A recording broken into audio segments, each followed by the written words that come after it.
Depuis mon pays d'origine, je pensais qu'une fois au Canada, j'obtiendrais un travail pour payer ma scolarité et mes charges essentielles. Arrivée depuis 9 mois, je peine à joindre les deux bouts. Ça ne va pas financièrement. Officiellement, j'ai 2 boulots, mes résultats scolaires sont en baisse. Je n'ai plus le temps pour l'église. Pasteur, comment sortir de cette situation?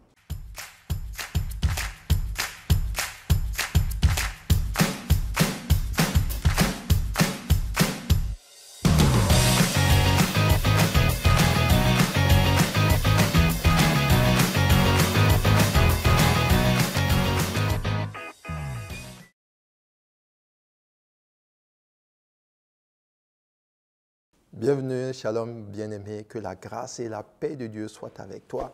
Bienvenue à cette émission, à ce numéro de Talk with AA. Et aujourd'hui, je vais répondre à une question assez particulière. Et beaucoup de personnes sont confrontées à ce challenge, cette réalité. Et la question consiste à savoir, il y a une personne qui passe par des temps difficiles parce qu'elle a quitté son pays d'origine, on peut dire ça, si on peut dire ça ainsi, pour venir au Canada, pour étudier. Et voilà maintenant plus de 9 mois qu'elle n'arrive pas à étudier, ou peut-être même elle étudie, mais elle a du mal à joindre les deux bouts. C'est difficile de payer les loyers, payer les factures, et elle n'a pas du travail.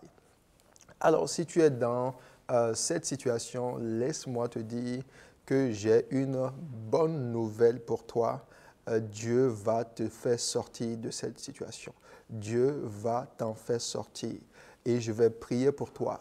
Quiconque écoute cette émission et tu te retrouves acculé, ça fait longtemps que tu es au Canada, peut-être même pas au Canada, aux États-Unis ou dans un autre pays où tu te retrouves dans une telle situation, je vais prier pour toi afin que Dieu agisse et qu'il t'en délivre.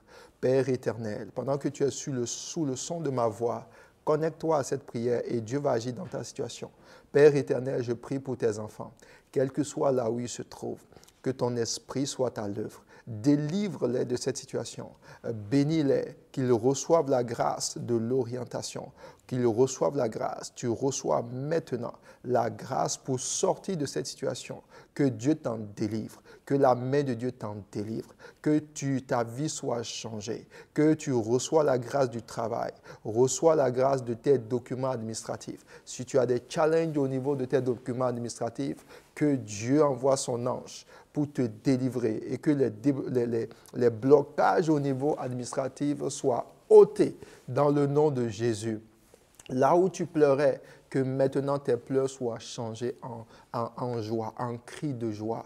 Dans les mois à venir, dans les jours à venir, tu vas venir témoigner que Dieu est intervenu dans ta situation, que tu as eu un travail et que tes études, tu as recommencé par étudier et par réussir dans tes études. Je déclare cette bénédiction sur ta vie dans le nom de Jésus-Christ de Nazareth. Amen, amen. Alors d'abord, j'ai tenu à prier pour toi parce que si tu te retrouves dans un tel cas, en fait, c'est ce qu'on appelle la fosse. Alors, c'est les situations que nous appelons la fosse. Et tu as besoin qu'on prie pour toi. Il ne s'agira pas simplement de te conseiller, mais tu as besoin véritablement qu'on prie pour toi. Donc, j'ai commencé cette émission-là en priant pour toi. Et ensuite, maintenant, nous allons parler de comment se fait-il qu'une personne peut se retrouver dans une telle situation. Pour ça, je vais te lire un passage tu pourras prendre ta Bible, dans le livre de Job, chapitre 33, verset 24. La Bible dit ceci, je vais lire le verset 28 d'abord. « Dieu a délivré mon âme pour qu'elle n'entrât pas dans la fosse, et ma vie s'épanouit à la lumière. » Au verset 24, la Bible dit, « Dieu a compassion de lui et dit à l'ange, délivre-le afin qu'il ne descende pas dans la fosse. J'ai trouvé une rançon. » Alors, la fosse dont il s'agit, ce n'est pas forcément la tombe. Il y a des situations où quelqu'un peut se retrouver dans une fosse. Une fosse, en fait, physiquement, vraiment, c'est la fin de la vie d'une personne. Elle se retrouve, elle quitte ce monde. Mais de façon générale, l'âme d'une personne peut être mise dans la fosse. C'est lorsque plus rien ne va, lorsque tu te retrouves comme tu es descendu, les situations ne marchent pas et tu es dans des difficultés, tu es dans des problèmes. Et beaucoup de personnes, quand ils se retrouvent dans ces situations, le but de l'ennemi, c'est d'une certaine façon de finir avec leur destinée. Donc, avant même qu'on te conseille, avant même qu'on t'oriente, il y a l'onction prophétique qui doit agir dans ta vie. Tu dois sortir de la fosse. Tu dois sortir de là. Et à partir de là, maintenant, Dieu va commencer par t'orienter. Donc, tu dois quitter la fosse. Comment est-ce que les gens arrivent dans la fosse? Pendant que tu écoutes, tu entends. Cette situation-là, si tu es arrivé là où tu en es, il se peut que, et c'est très fort probable, tu n'as pas écouté Dieu. Voilà, tu n'as pas écouté Dieu. Il y a généralement deux cas. Le premier cas, pour que quelqu'un puisse se retrouver dans la fosse, c'est le manque d'obéissance à la volonté de Dieu. Il se peut que tu sois au Canada, pas parce que Dieu veut que tu sois au Canada, mais tu y es venu parce que tu as voulu, par la convoitise, tu voyais des gens aller au Canada, ça t'a aussi plu, et tu dis oui, je vais aller faire les choses pour aller au Canada. Et effectivement, pendant que tu écoutes ma voix, il y a beaucoup de gens qui sont dans un environnement, dans un lieu que Dieu ne veut pas qu'ils soient. Ça va peut-être choquer beaucoup de personnes.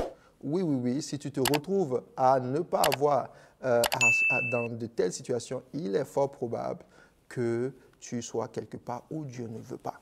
Parce que lorsque Dieu donne la vision, il donne aussi la provision. Souviens-toi que Dieu a dit que lui, il est un bon père. Il ne donne pas de mauvaises choses à ses enfants. Donc, quand tu es dans la volonté de Dieu, Dieu va s'assurer que tu aies ce dont tu as besoin. Que ce soit financier, que tu aies la force nécessaire même pour étudier, Dieu va te l'accorder. Donc, le premier cas, c'est quelqu'un qui n'a pas cherché la volonté de Dieu. Et là, tu tombes dans la volonté, ce qu'on appelle la volonté permissive de Dieu. Tu es dans un environnement que Dieu ne veut pas. Et généralement, tu peux même perdre des années à être quelque part où Dieu ne veut pas. Alors, dans de telles conditions, si tu es dans ce cas, je ne dis pas que c'est ton cas, mais je suis en train de te donner les différents cas. Si tu es dans ce cas, ce que tu dois faire, tu dois dire, Seigneur, je me répands. Donc, tu dois te repentir et accepter d'obéir à Dieu. Et tu dis, Seigneur, si ce n'est pas ta volonté que je sois dans ce territoire, j'accepte d'aller là où tu veux que je sois. Et avec cette humilité-là, Dieu va t'orienter. Maintenant, il va te parler. Dans ce passage de Job 33, verset 28 que nous avons lu, si on va un peu plus loin, au verset 14, c'est là que Dieu va dire, Dieu parle tantôt d'une manière, tantôt d'une autre, on ne prend point garde. Il parle par des songes, par des visions, etc. Il dit pour délivrer l'âme de la personne. Donc, souvent, quand tu loupes la volonté parfaite de Dieu, tu vas arriver vers la fosse. Et Dieu maintenant devra t'en faire sortir. Et je prie dans le nom de Jésus qu'il te fasse sortir de cette fosse. Il te parlera dès maintenant. Tu auras des sons, tu auras des visions. Le Saint-Esprit te parlera et te dira ce qu'il voudra exactement de ta vie, dans le nom de Jésus. Alors le deuxième cas, c'est le cas d'une personne, non pas parce que Dieu ne veut pas qu'il soit au Canada ou dans ce pays, mais simplement parce que le diable, l'ennemi peut s'asseoir sur le ciel d'une personne et bloquer, paralyser les événements parce qu'il ne veut pas que cette personne soit dans ce lieu. Donc, c'est des adversités liées à même la volonté parfaite de Dieu. Dans ce cas-là, il faut également se tenir, se dresser contre les blocages que l'ennemi met sur ton chemin et puis les détruire par l'onction prophétique.